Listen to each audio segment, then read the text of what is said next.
First on reporter. വീണ്ടും സർക്കാരിന്റെ U turn. UDF എന്നുള്ളത് യു ടേൺ ഡെമോക്രാറ്റിക് ഫ്രണ്ട് എന്നാക്കി മാറ്റിയോ. കണ്ണൂർ സർവകലാശാല സിൻഡിക്കേറ്റിലെ പുതിയ പട്ടികയിൽ നിന്നും ഒരംഗം പുറത്ത്. ഡോക്ടർ PK അബ്ദുൽ ജലീലിനെയാണ് സിൻഡിക്കേറ്റിൽ നിന്നും ഒഴിവാക്കി ഉത്തരവിറക്കിയത്. പ്രിൻസിപ്പൽമാരുടെ മേഖലയിൽ നിന്നാണ് ഡോക്ടർ PK അബ്ദുൽ ജലീലിനെ സിൻഡിക്കേറ്റിൽ ഉൾപ്പെടുത്തിയത്. എന്നാൽ ഇദ്ദേഹത്തിന്റെ പ്രിൻസിപ്പൽ നിയമനത്തിന് യൂണിവേഴ്സിറ്റി അംഗീകാരം നൽകിയിരുന്നില്ല. AKPCTA, AKGCT എന്നീ സംഘടനകളുടെ പ്രതിഷേധത്തെ തുടർന്നാണ് സർക്കാർ നടപടി. സർക്കാർ ഉത്തരവിന്റെ പകർപ്പ് റിപ്പോർട്ടറിന് ലഭിച്ചു. അർജുൻ കല്യാണുണ്ട് കൂടുതൽ വിവരങ്ങളുമായി. Arjun Kalyan, very good morning. നിയമിക്കും രാജിവെപ്പിക്കും ഇതിപ്പോ തുടരുകയാണല്ലോ.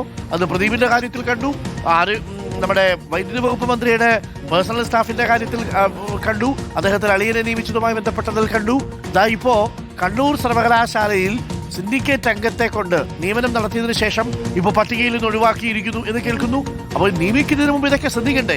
പ്രിൻസിപ്പളായിട്ട് യൂണിവേഴ്സിറ്റി അംഗീകരിക്കാത്ത, പ്രിൻസിപ്പളായിട്ട് ഇതുവരെ അഡ്മിനിസ്ട്രേറ്റീവ് ഉത്തരവ് കിട്ടിയിട്ടില്ലാത്ത, നിയമന ഉത്തരവ് കിട്ടിയിട്ടില്ലാത്ത ഒരാളെ എങ്ങനെയാണ് സിൻഡിക്കേറ്റിലേക്ക് നിയമിക്കുക? അതുകൊണ്ടല്ലേ ഇപ്പോൾ ഈ തിരിച്ചടി നേരിടേണ്ടി വന്നത്. Arjun Kalyan, very good morning.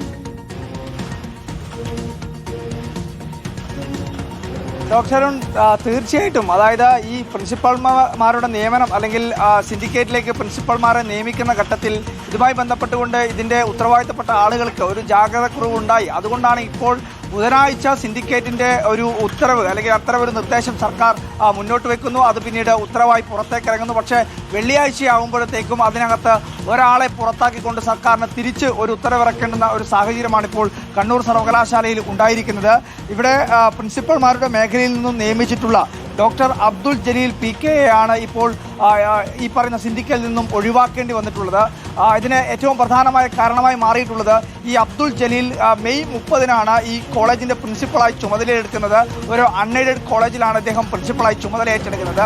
പക്ഷേ അതിനുശേഷം സ്വാഭാവികമായും സർവകലാശാലയുടെയോ അല്ലെങ്കിൽ DDEയുടെയോ ഒക്കെ ഒരു അനുമതി വേണ്ടതുണ്ട്. ഇദ്ദേഹത്തെ പ്രിൻസിപ്പളായി അപ്രൂവൽ ചെയ്യേണ്ടതുണ്ട്. പക്ഷേ ആ അപ്രൂവൽ ഇതുവരെയും നടത്തിയിട്ടില്ല. അങ്ങനെ അപ്രൂവൽ ചെയ്യാതെ ഇദ്ദേഹത്തെ പ്രിൻസിപ്പളായി സർവകലാശാല അംഗീകരിക്കില്ല. ആ കോളേജിൽ ഒരുപക്ഷെ അദ്ദേഹത്തിന് പ്രിൻസിപ്പളായി തുടരാൻ വേണ്ടി കഴിയും. പക്ഷേ സർവകലാശാലയുടെ കണക്കിൽ അദ്ദേഹത്തെ പ്രിൻസിപ്പളായി അംഗീകരിക്കുകയില്ല. അപ്പോൾ അങ്ങനെയുള്ള ഒരാളെയാണ് പ്രിൻസിപ്പൽമാരുടെ മേഖലയിൽ നിന്നും സർവകലാശാല സിൻഡിക്കേറ്റിലേക്ക് നാമനിർദ്ദേശം ചെയ്തത്. അതോടുകൂടിയാണ് പിന്നീട് അത് വലിയ വിവാദമായി മാറി. AKPCTA, AKGCT തുടങ്ങിയിട്ടുള്ള സംഘടനകൾ ഇതുമായി ബന്ധപ്പെട്ടുകൊണ്ട് VC കണ്ട് പരാതി നൽകി. ഇതുമായി ബന്ധപ്പെട്ടുകൊണ്ട് വലിയ പ്രതിഷേധമുണ്ടാകുമെന്നുള്ള കാര്യം അവർ VC അടക്കം ധരിപ്പിക്കുന്ന സാഹചര്യമുണ്ടായിരുന്നു. അതിൻ്റെ ഭാഗമായിട്ടാണ് VC സർക്കാരിനോട് ഇങ്ങനെ ഒരു കാര്യം, ഗൗരവമായിട്ടുള്ള ഒരു പ്രശ്നം ഈ സർവകലാശാല സിൻഡിക്കേറ്റിൻ്റെ പട്ടികയിൽ ഉണ്ട് എന്നുള്ള കാര്യം അറിയിക്കുകയും അതിൻ്റെ ഭാഗമായി പിന്നീട് സർക്കാരിന് നിയമവിരുദ്ധമായിട്ടുള്ള കാര്യവുമായി മുന്നോട്ട് പോകാൻ വേണ്ടി കഴിയില്ല. കാരണം പ്രിൻസിപ്പൾ അല്ലാത്ത ഒരാളെ പിന്നെ പ്രിൻസിപ്പൽമാരുടെ മേഖലയിൽ നിന്നും സിൻഡിക്കേറ്റിൽ ഉൾപ്പെടുത്താൻ വേണ്ടി കഴിയുകയില്ലല്ലോ. അപ്പോൾ അങ്ങനെയാണ് പിന്നീട് സർക്കാരിന് ഇദ്ദേഹത്തെ മാറ്റിക്കൊണ്ട് വീണ്ടും ഒരു ഉത്തരവ് പുറത്ത് ഇറക്കേണ്ടി വന്നിട്ടുള്ളത്. എന്തായാലും ഒരു യു ടേൺ അല്ലെങ്കിൽ എടുത്ത തീരുമാനം അത് ദിവസങ്ങൾക്കുള്ളിൽ, മണിക്കൂറുകൾക്കുള്ളിൽ തിരുത്തേണ്ടുന്ന ഒരു സാഹചര്യം വീണ്ടും ഇപ്പോൾ അധികാരത്തിൽ ഏറ്റെടുക്കുന്ന UDF സർക്കാരിന് വന്നിരിക്കുകയാണ്. ഡോക്ടർ AKPCT എന്ന് പറയുന്നത് പ്രേക്ഷകർക്ക് അറിയാവുന്നതുപോലെ എയ്ഡഡ് കോളേജിലെ അധ്യാപകരുടെ സംഘടനയാണ്.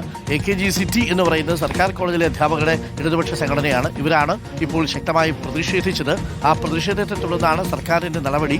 ഇപ്പോൾ ആ ഉത്തരവിൻ്റെ പകർപ്പാണ് പ്രേക്ഷക റിപ്പോർട്ടിലൂടെ കണ്ടത്. അപ്പോൾ അർജുൻ കല്യാൺ പറഞ്ഞതുപോലെ ഈ തീരുമാനങ്ങൾ എടുക്കുന്നതിന് മുമ്പ് അത് ഫുൾ പ്രൂഫ് ആണോ എന്ന് അന്വേഷിക്കണ്ടേ?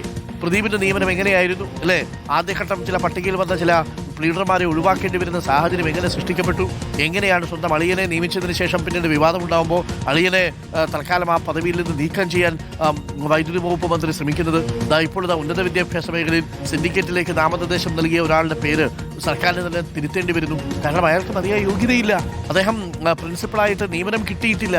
യൂണിവേഴ്സിറ്റി അംഗീകരിക്കണം, സർക്കാർ അംഗീകരിക്കണം, എന്നാൽ മാത്രമേ അദ്ദേഹം പ്രിൻസിപ്പൾ ആവത്തുള്ളൂ. ഇന്റർവ്യൂ കഴിഞ്ഞു എന്ന് പറഞ്ഞ് അദ്ദേഹത്തിന് നിയമനം നൽകിയെന്ന് അർത്ഥമില്ലല്ലോ. അപ്പോൾ അതുകൊണ്ട് വീണ്ടും ഒരു യു ടേൺ എന്നാണ് അർജുൻ കല്യാൺ കണ്ണൂരിൽ നിന്നും റിപ്പോർട്ട് ചെയ്യുന്നത്.